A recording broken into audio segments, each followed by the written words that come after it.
So Triumph have updated their super popular Speed Triple.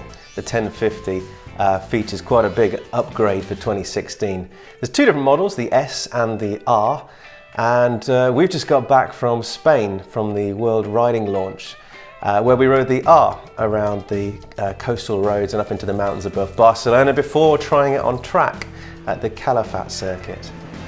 The 1050 produces about 138 brake horsepower. That's both on the S and the R model. It's the same for both. And actually, I think it's probably the smoothest three-cylinder bike that I've ridden. Triumph say there's wholesale changes, and when you read into the spec sheet, you see there's 104 different component changes within the engine. There's a new crankshaft, for example, a new airbox, new camshaft, all of which means that it's Euro 4 compliant, of course.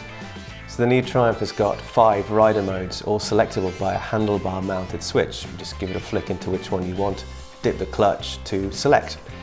There's rain, road, sport, track, and then there's a personalised setting. So it's called rider, but you can make your own setting up essentially. Trouble is, it all resets. As soon as you turn the ignition off, resets. So every time you get back on the bike, if you're at a track day, for example, turn the ignition on, you've got to remember to put it back into track mode, for example.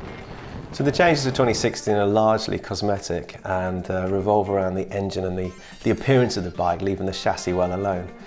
The bike for me feels like a grown-up bike, not just by the way it looks, but also by the way it handles, by the way the engine characteristics kind of feed back to you as a rider.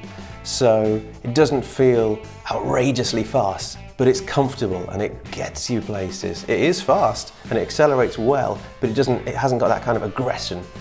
And yeah, you can use it on a track, but that's not what it was designed for. So yeah, so it's comfortable. As a naked bike, it does so many things well, and it's going to be a big seller, I'm certain of it.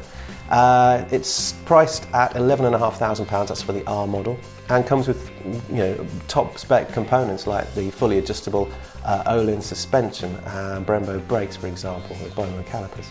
You can read the full review at bikesocial.co.uk.